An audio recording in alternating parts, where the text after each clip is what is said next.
Nada como un libro es un podcast apoyado por el Ministerio de Cultura y financiado por la Unión Europea con los fondos Next Generation EU, conducido por Juan Carlos Saavedra y Daniel Martín. La relación entre la pintura y la literatura es un diálogo constante que trasciende la frontera de ambas disciplinas. La literatura, al igual que la pintura, busca capturar la esencia de la experiencia humana, utilizando palabras como pinceles para crear imágenes vívidas en la mente del lector. Por otro lado, la pintura se nutre también de la narrativa literaria, inspirándose en mitos, leyendas y relatos que dan vida a sus composiciones. Ambas formas de arte comparten un objetivo común: explorar la condición humana. La fusión de la pintura y la literatura no solo enriquece la experiencia estética, sino que también invita a la reflexión sobre la percepción y la interpretación del mundo. En este cruce de caminos, cada disciplina se ilumina mutuamente, creando un espacio donde la imaginación puede florecer sin límites.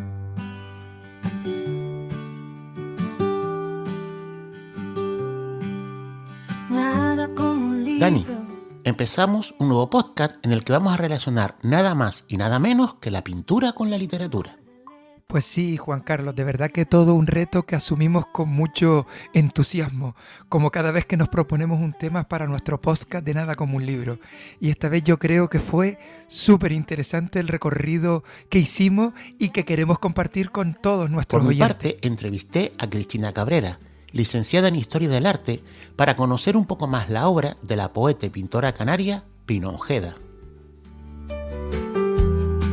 En la sección dedicada a la mujer y la literatura, Verónica García nos va a hablar de Caterina Hermine Cole, que fue una pintora y escritora noruega que en la mitad del siglo XIX recorrió toda Europa, recogiendo las impresiones que les iba causando cada lugar que visitaba con sus cuadros y en su diario. Con ella nació la literatura de viajes, como hoy la entendemos. Dentro de Libros Malditos, vamos a recordar el retrato de Dorian Gray, uno de los cuadros literarios con mayor leyenda negra que surgió de la imaginación del gran Oscar Wilde. Cuando buceas en las páginas de un libro. Hayden Herrera realizó de la artista mexicana Frida Kahlo un libro biográfico que utilizó Juliet Taymor para realizar una película sobre la artista mexicana en el 2002. Y de esto hablamos en nuestra sección que relacionamos el cine con la literatura. Buscando en nuestro baúl particular, encontré a Georgina Houghton, una inglesa nacida en 1814 en Gran Canaria, que decía que pintaba guiada desde el más allá y que escribió varios libros relacionados con el espiritismo. Cuando buceas en las páginas de un libro, la nada vuelve a ser como ayer. Con Elizabeth López volvemos a recomendar libros para los educadores, para los padres y las madres y los docentes. Son libros muy especiales que no dejan indiferente a ningún lector, tengan la edad que tengan. Dentro de las efemérides literarias, vamos a destacar el nacimiento, un mes de septiembre, de Antonio Buero Vallejo, un dramaturgo y pintor al que debemos un retrato de Miguel Hernández con una gran carga emocional. En el espacio que dedicamos a la literatura infantil y juvenil, ese espacio imaginario que llamamos San Borondón, vamos a hablarle de una serie muy especial, una serie producida por la Biblioteca de Canarias y Vilenio Publicaciones, que titulamos Trazo, una serie en donde entrevistábamos a diferentes artistas que se dedicaban a la ilustración en y desde Canarias. Y como siempre, acabamos nuestro episodio con un poema, en este caso del artista y del poeta visual Jorge Eduardo Eilson, un artista, un poeta peruano. Lo vamos a hacer escuchando la voz de Iluminada Romero, su poema Ser Artista. Esperamos que disfruten del episodio de hoy. Y por cierto, ¿qué piensa Desiree González sobre este tema? ¿Cuál es su particular visión sobre los pinceles y las palabras?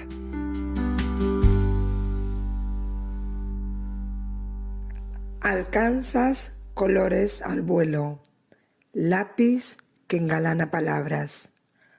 Regalas matices al sueño, pintura que el asombro atrapa. Nada como un libro. Es un podcast patrocinado por Biblioteca de Canarias del Gobierno de Canarias, conducido por Juan Carlos Saavedra y Daniel Martín. En Nada como un libro no nos gusta viajar solos. Por eso, en el trayecto de hoy nos acompaña Cristina Cabrera Dávila, historiadora, integrante del Departamento de Educación y Acción Cultural de la Casa Museo Antonio Padrón en Galdar. Bienvenida a Nada como un libro. Hola, ¿qué tal? Te he llamado porque estoy interesado en conocer un poquito más la figura de Pino Ojeda. Me gustaría empezar la entrevista a lo mejor con una breve biografía de ella.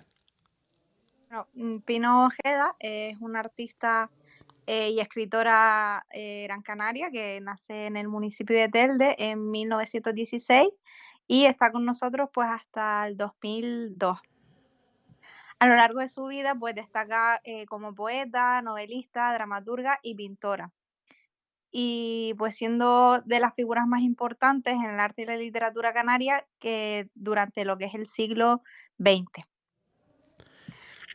Y bueno, pues a pesar de las adversidades personales, la temprana muerte de su esposo, pues Ojeda un poco lo que se caracteriza es que canaliza pues el dolor de su arte y la literatura, desarrollando pues lo que son las obras más introspectivas, el lirismo y pues la promoción de los artistas, ¿no? Es un poco su vida. En un par de líneas.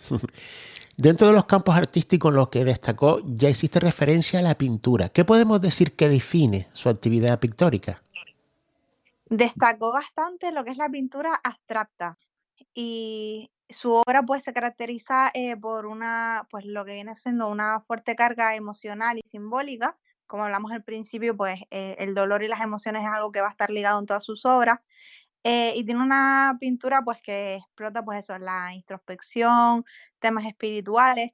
También se caracteriza mucho pues por los colores vivos y las formas abstractas para lo que son los sentimientos profundos. O sea, si vemos esas obras pues son bastante llamativas, esos colores intensos, esas estructuras.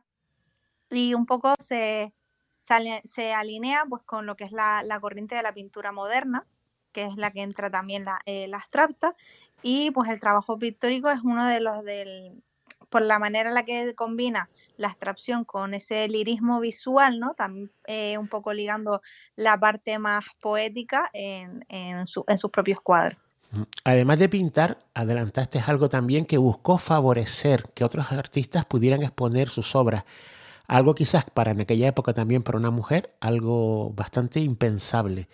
¿Cuál fue su labor en la de colaborar con otros artistas en difundir su arte?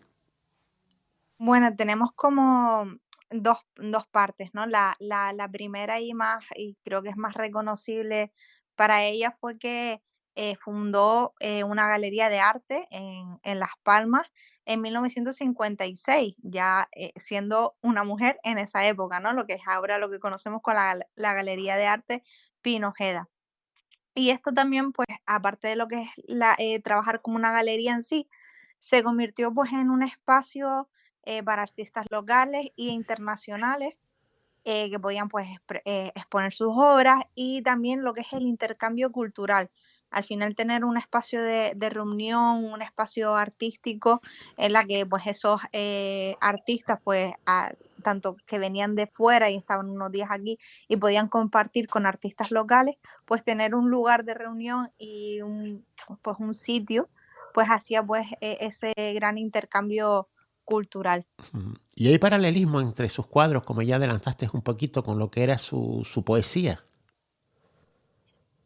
Sí, en este caso, pues la parte, lo que viene, pues ese estilo literario de Pino Ojeda, que entra pues muchos conceptos como el amor, la soledad, la muerte, el sentido de la vida, ¿no? Pues estas temáticas tan intensas, ¿no? O tan introspectivas, al igual que pues en sus poemas o en sus novelas, cuando las trasladamos a, como habíamos dicho, ese arte abstracto, esa corriente más modernista, ¿no? Que fue una de las que siguió esa rama de temáticas más introspectivas, pues termina pues creando para mí pues esa conjunción. Si ves sus escritos y ves sus obras, es muy fácil ligarlas emocionalmente. Es curioso cómo del dolor, ¿no?, y de los problemas personales pueden hacer también arte, tanto en literatura como en pintura, que quizás es la que tú dominas mejor. Sí, a veces nos es como a los que trabajamos en plan arte, cuando no hay como un escrito detrás, ¿no? O sea, un artista vanguardista, un artista de abstracción o modernista, no te va a decir esto quiere decir esto, ¿no? Sino muchas veces el que lo ve sin conocer al artista, pues le puede generar una emoción u otra. Pero en este caso, pues el tener escritos de Pino Ojeda y el tener obras contemporáneas unas con otras, de las mismas franjas de años, podemos más fácil pues ligar esas emociones entre la pintura y la escritura. No sé si hay alguna faceta más de Pino Ojeda que te gustaría compartir con nuestros oyentes. Bueno, pues una que parece algo bastante moderno, algo muy actual, que es la promoción de la cultura, ¿no? En plan, ahora está muy no de moda, sino que creo que es algo muy importante, lo que viene siendo la promoción de la gestión cultural, la difusión, todo esto que acerca pues, a la población, tanto a museos, galerías o cualquier contenido cultural. Pino Ojeda ya desde el 52 trabaja como promotora cultural antes de que existiese la figura de promotor cultural, ¿no? Pues al final, pues, al reunir pues, esos círculos intelectuales y culturales, pues hizo enriquecer más lo que es la comunidad de artistas en Canarias. Aparte, luego así premios a lo mejor que resaltar de ella, que creo que también es muy importante, sobre todo siendo mujer en esas fechas.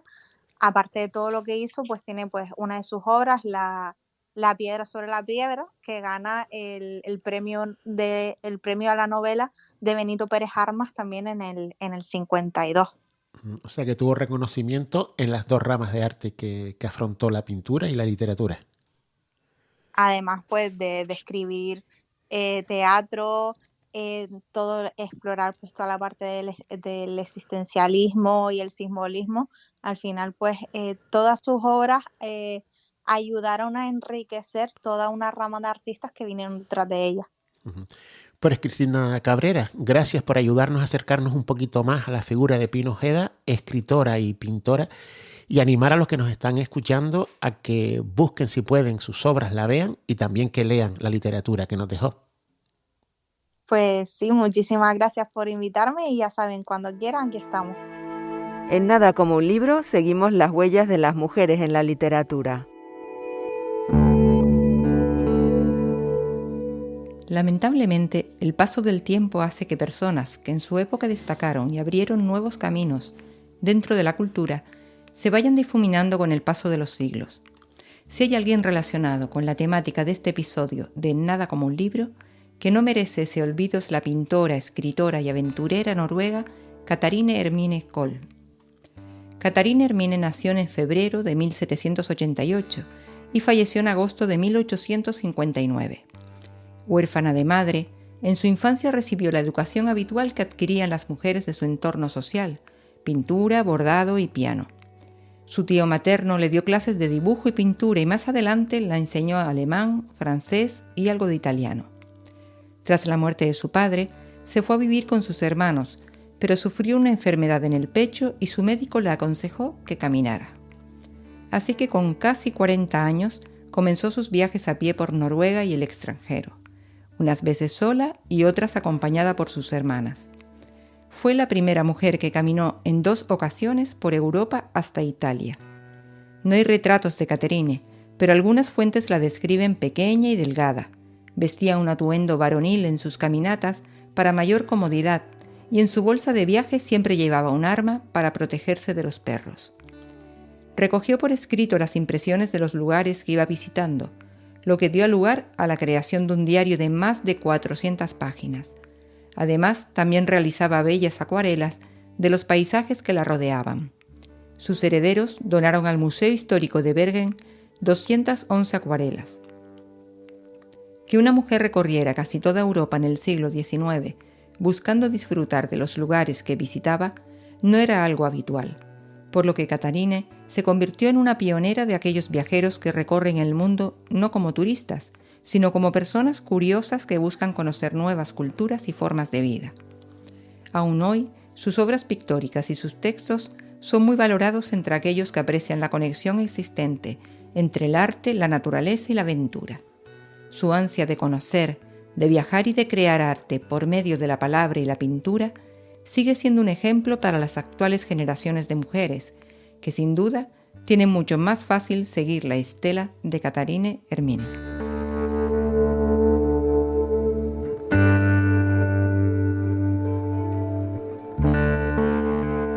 En Nada como un libro, libros malditos, prohibidos, llenos de leyendas y misterio.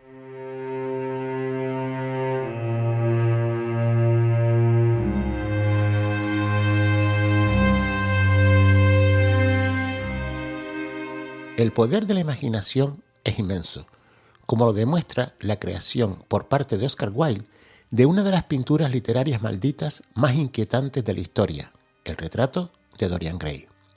En la novela del mismo nombre, Wilde trata temas tan actuales como la definición de belleza, la moralidad y la obsesión compulsiva por el arte.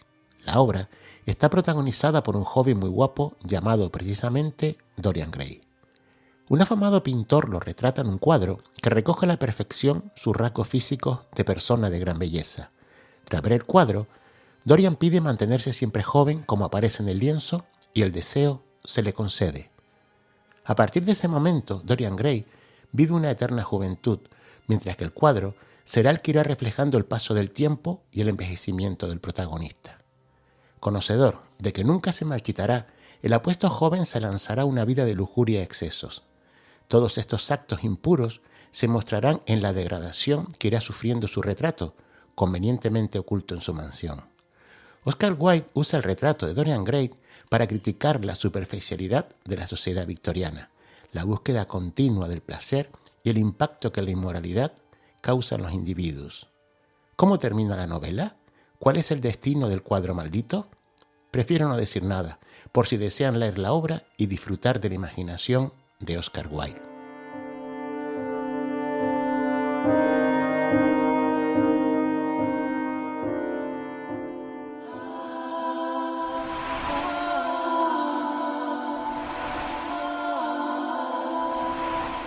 Frida Kahlo fue una destacada pintora mexicana, nacida el 6 de julio de 1907 en la Ciudad de México. Su obra es reconocida por su estilo, que fusiona el realismo con elementos del surrealismo y el simbolismo. Me pinto a mí misma porque soy lo que mejor conozco.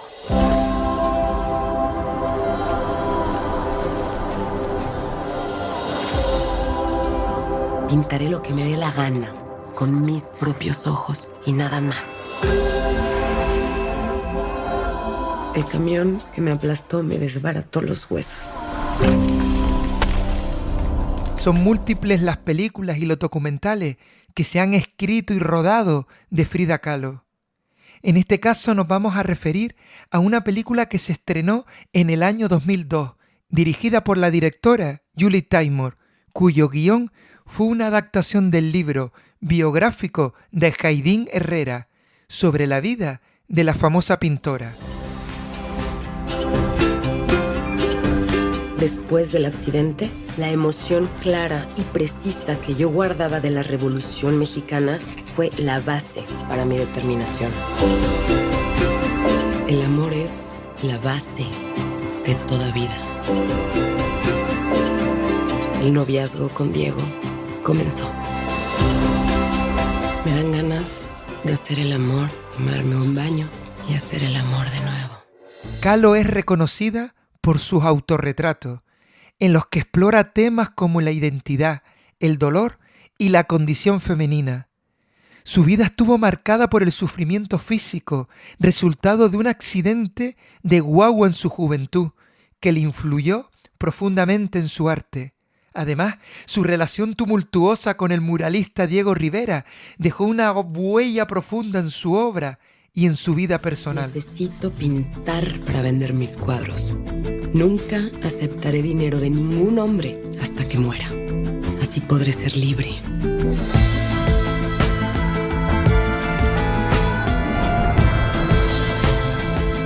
Nunca pintaba mis sueños. Pintaba mi propia realidad.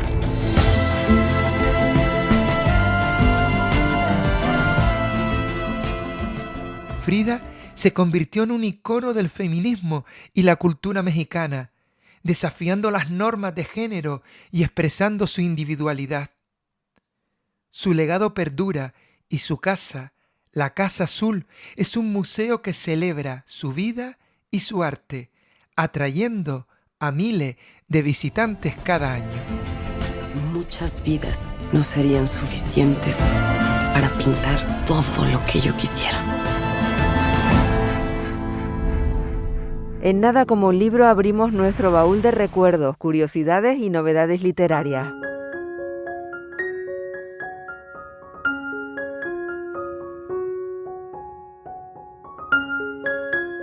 Buscando en nuestro baúl particular referencias que relacionen los libros con la pintura, nos hemos encontrado con la figura de Georgina Houghton. Georgina Houghton nació en Las Palmas de Gran Canaria en abril de 1814 y falleció en Londres en 1884. Está considerada la primera artista abstracta, mucho antes incluso de la aparición de la obra de Vasily Kandinsky en la primera década del siglo XX. Sus cuadros, según ella, estaban inspirados por espíritus del más allá, los cuales además le dictaban los textos que debían acompañar a las obras pictóricas. En vida, realizó una única exposición en Londres que fue un completo fracaso y que además hizo que el artista se arruinase. Sin embargo, su obra se encuentra muy valorada por los críticos de arte actuales y cuando se realizan exposiciones, el público acude en masa a disfrutar de ella. Viendo que en sus cuadros no les servían ni para ganar el favor del público ni para probar la asistencia de los espíritus, decidió publicar un libro titulado Crónicas de las fotografías de fenómenos y seres espirituales invisibles al ojo material. El libro fue editado junto al fotógrafo Freddie Hudson, que se aprovechó de la ingenuidad de Georgina para manipular burdamente fotos que dieran la apariencia de contener verdaderos fantasmas. Junto a esa obra, además, también escribió y publicó en solitario, en 1882, un nuevo libro titulado Tardes en casa en sesiones espirituales, en las que contaba su experiencia como enlace con los espíritus del más allá. Georgina Houghton vinculó su pintura y sus obras literarias a su mayor pasión, el espiritismo, tan de moda en la época victoriana.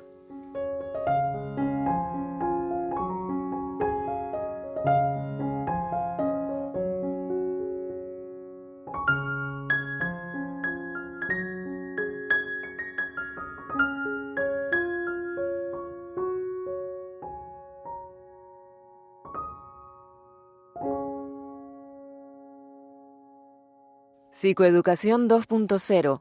Biblioterapia, psicología, educación y libros. Con Elizabeth López. Te traigo Un león dentro. un león dentro. Ay, este libro me encanta. Me gusta muchísimo porque, ¿sabes qué pasa? Que además de utilizarlo en el aula como un recurso literario, se puede utilizar en el aula de audición y lenguaje para trabajar el fonema R. Entonces creo que es una recomendación doble.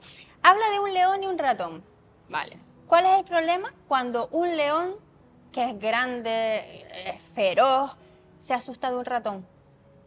¿Y qué pasa cuando un ratón se siente tan poquita cosa que quiere ser un león? Esa amistad está hecha para durar toda la vida. Bueno, pues cuenta la historia del ratón, cómo llega hasta el león y el por qué quiere llegar hasta el león y la reacción que tiene el león, que es totalmente inesperada para el roedor.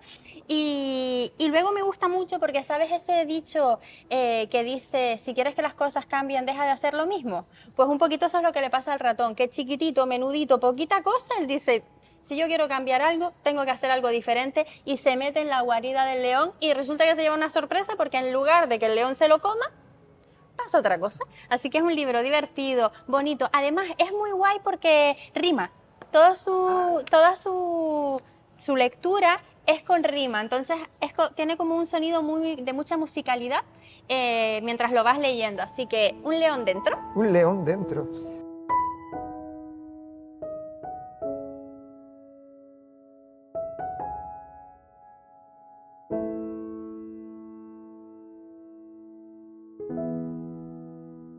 En Nada como un libro, efemérides literarias, momentos para la historia y la literatura.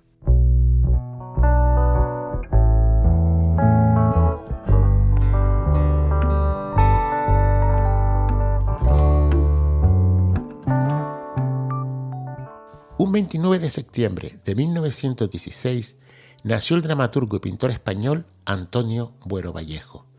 Desde muy pequeño mostró un gran interés por la literatura, aunque acabó estudiando en la Escuela de Bellas Artes de San Fernando, en Madrid.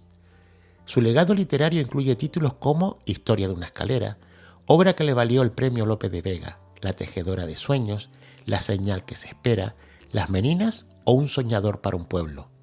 Compaginó la escritura de obras propias con la creación de versiones en español de Shakespeare o Bertolt Brecht. Su larga trayectoria como dramaturgo le valió la concesión del Premio Miguel de Cervantes en el año 1986. En el año 1993 publicó Libro de Estampas, donde unió sus dos pasiones, la pintura y la escritura. En él combinó cuadros propios con textos inéditos suyos. Antonio Buero Vallejo falleció el 29 de abril del año 2000, dejando tras de sí uno de los dibujos más icónicos de la poesía española, el dibujo que le realizó a Miguel Hernández en presidio.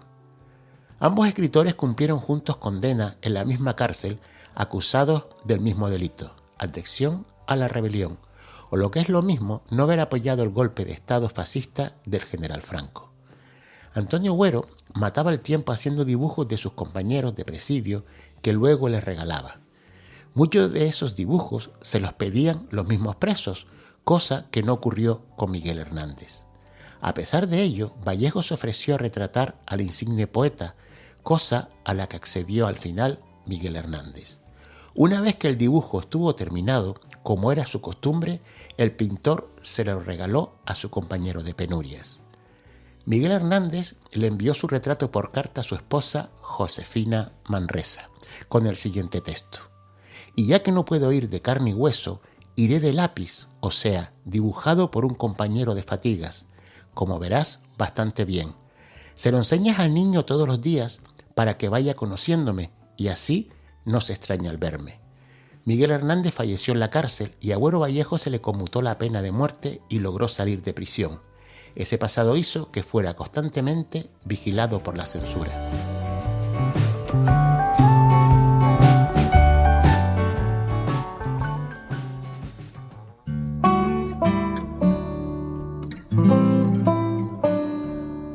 En Nada como un libro viajamos a un lugar llamado San Borondón para hablar de literatura infantil y juvenil, cuentos y relatos para todos los públicos.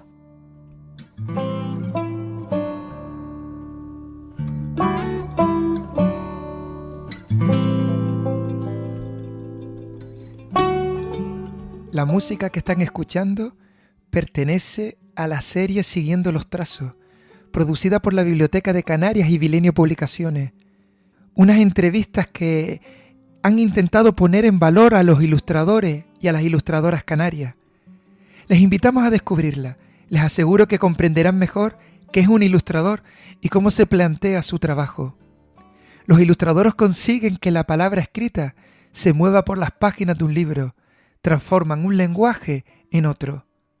De esta serie que le comentamos, hemos extraído unas pequeñas muestras para que ustedes entiendan lo que les estamos diciendo. Pero insistimos, descúbranla, disfrútenla. Nuestro pequeño recorrido comienza con unas palabras de Ale Falcón, que nos resume con claridad la relación entre la literatura y la ilustración. La relación de literatura e ilustración, desde mi punto de vista, es imprescindible. Tiene que estar unida en cualquier parte. No solamente dentro del proceso de literatura infantil y álbum ilustrado, sino incluso en literatura normal. O sea, una portada que esté hecha por un artista es mucho más llamativa, por supuesto, que cualquier fotografía de un banco de imágenes o la fotografía de cualquier fotógrafo famoso. Hay muy buenos fotógrafos también que pueden trabajar con solicitaciones muy buenas o procesos creativos bastante curiosos, pero creo que siempre un toque artístico viene muy bien dentro de la obra literaria. Y Alicia Warhola nos explica qué aporta desde su punto de vista un ilustrador a la literatura. ¿Qué puede aportar? Yo creo que uno siempre pone algo. Un ilustrador siempre aporta algún tipo de su propia creatividad. Ahora mismo sí que estoy en un proyecto que estoy muy contenta porque he metido personajes y me los han aceptado, he metido rasgos de los personajes. Por ejemplo, hay un personaje que vuela siempre y eso salió de mis ilustraciones. O un pájaro que siempre está, pues te dejan hasta cierto punto, cuando ven que aportas, normalmente te suelen dejar un poco de espacio. Y Warhola también nos explica cómo el entorno en el que vive, en el que ella desarrolla su trabajo, influye en este. Cómo ha tenido que volcar todo este entorno en su ilustración. Pues cuando ilustré Benahores fue mi primer libro sobre Canarias y para mí es un tema que siempre me ha importado mucho porque yo le doy muchas vueltas a la cuestión de la identidad en Canarias, porque siento que, pues claro, como siempre tenemos que estar desescombrando un poco nuestra historia porque quedó muy poquito. Luego siento que la identidad canaria está como muy diluida en la imagen que ha creado el turismo de Canarias, como que nos ha pervertido mucho eso del paraíso, el sol y playa, no sé qué. Entonces yo pienso mucho en la identidad canaria. Entonces empezar a hacer libros de guanches fue como una cosa de llenar ese hueco que siempre he tenido. Y me gusta mucho, me interesa un montón. Y lo mismo le ocurre a Víctor Joubert con sus recuerdos de la infancia y cómo estos y su relación con su familia construyen su trabajo. En mi obra sí se puede encontrar algo de mi experiencia vital y más en mis últimos proyectos donde sin querer van apareciendo detallitos un poco escondidos de mi propia experiencia de niño, familia, rincones. O sea que sí, realmente últimamente y siempre hay detalles o inspiraciones o pequeñas anécdotas con tus amigos y familia que siempre intentan y se intercruzan con tus creaciones. Y aquí hay dos conceptos que Alberto Hernández nos intenta aclarar. ¿Es lo mismo pintar que ilustrar? La forma de dibujar de un ilustrador o un dibujante de cómic no tiene nada que ver con una persona que se quiere dedicar a la pintura. Son dos formas completamente distintas de dibujar. El que hace pintura o que hace dibujo artístico es una persona que trabaja desde un marco imaginario hacia adentro.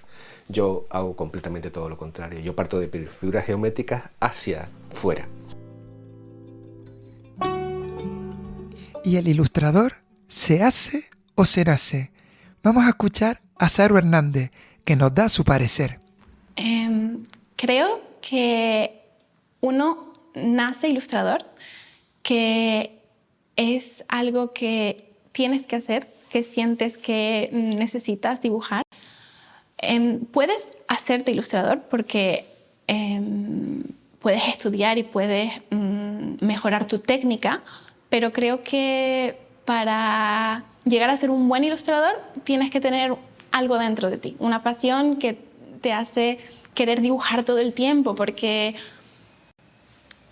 al final, para dedicarte a la ilustración, tienes que querer dibujar siempre, tienes que apasionarte por ver otros dibujos, por ver arte y querer mejorar y sentir eso, la necesidad de dibujar constantemente. Yo dibujo por todas partes, llevo siempre un libro de bocetos y dibujo por las calles, si veo una casa que me gusta, una persona interesante, la dibujo. Pero hay gente que nace con una habilidad nata para la ilustración, para el dibujo, y son capaces de crear piezas increíbles sin casi esfuerzo, y otros que tienen que dedicarle mucho más tiempo, practicar, mejorar, Sin embargo, a veces los que tienen esa habilidad innata no lo aprovechan porque no tienen esa pasión, solo se les da bien, pero no son realmente ilustradores, mientras que hay otros que realmente quieren hacerlo y aunque quizás no tengan esa facilidad, pues con la práctica, con la constancia, cada vez llegan más lejos. Muchos ilustradores, muchas ilustradoras imparten talleres. Beatriz Hernández nos expone qué significa para ella estos momentos. Pues parte de mi trabajo consiste en impartir talleres. Además es como esa segunda parte que me permite a mí pues tener esa seguridad económica, ¿no? De hecho, actualmente trabajo en una entidad como profesora de encuadernación artesanal. Pero bueno, previamente a este trabajo que tengo, he dado muchos talleres para niños. Muchas veces, ya cuando vienen a buscarme, me dicen, mira, necesito un taller pues, de ilustración o un taller de encuadernación. Digamos que ya hay un marco claro al que yo me tengo que ceñir, ¿no? Pero digamos que siempre intento primero divertirme yo e intentar ofrecer a los más peques o a los adultos, que también he dado muchos talleres para adultos, algo que sea atractivo, que sea divertido, y también me interesa poder ofrecer algo que las personas puedan hacer en casa sin tener que recurrir a maquinarias muy costosas, ¿no? O sea, cuando doy talleres infantiles, pues la mayoría de veces es un taller pop-up, ¿no? A mí me encanta ese momento de sorpresa de cuando los peques están terminando la tarjeta, ¿no? Y la abren y lo ven allí, ¿no? Y eso me encanta. Entonces, poder generar ese efecto es algo que me gusta mucho. Y luego los adultos, claro, muchas veces en los adultos pues me han ofrecido dar talleres largos, ¿no? Talleres de 2 semanas, 1 semana. Entonces, bueno, ahí es un taller más teórico, donde la diversión está incluida, pero donde es necesario ser rigurosa en los conocimientos, ¿no? Entonces, pues intento siempre ofrecer esa parte de la diversión, pero luego que la persona sienta que el dinero que ha pagado cuando es pago o el tiempo que ha invertido es un tiempo pues bien invertido. Como han podido comprobar a través de las voces de nuestros artistas, la vida de un ilustrador, de una ilustradora, no es sencilla y quizás seamos nosotros, muchas veces los consumidores, los que debamos empezar a valorar en su justa medida la importancia de una ilustración de calidad y lo importante que es su trabajo con la literatura, en especial con la literatura infantil y juvenil, que hace que se engrandezca. En nuestra página web de Nada como un libro vas a encontrar un enlace para que puedas escuchar y ver a todos estos ilustradores y algunos más y descubrir cómo se realiza este trascendental trabajo para la literatura.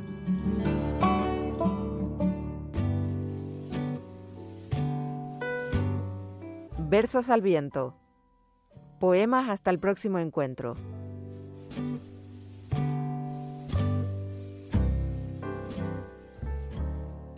Terminamos el episodio de hoy con un poema de Jorge Eduardo Eilison. Fue un destacado poeta y un artista visual peruano. Nació en Lima, ganó el Premio Nacional de Poesía a los 21 años y se trasladó a Europa, donde desarrolló una obra que fusiona la poesía y las artes visuales. Escucharemos su poema Ser artista en la voz de Iluminada Romero.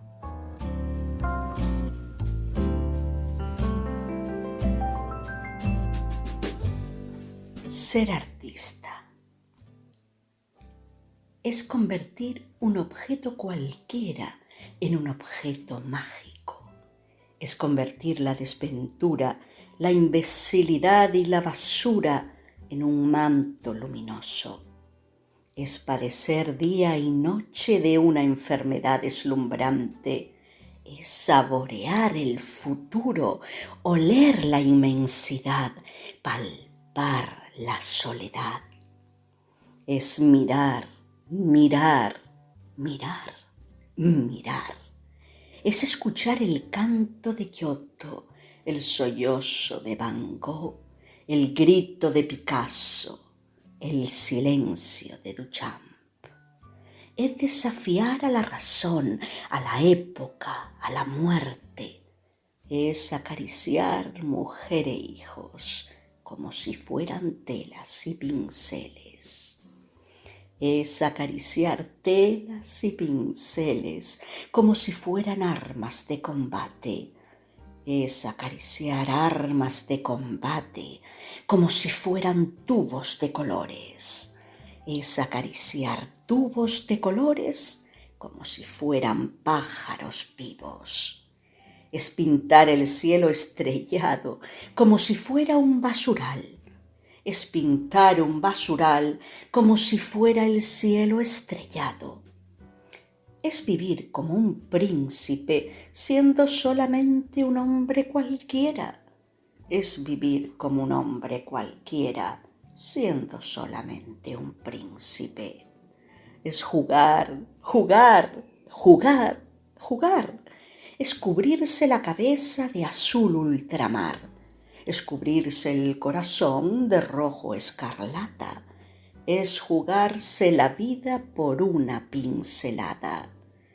Es despertar todos los días ante una tela vacía. Es no pintar nada.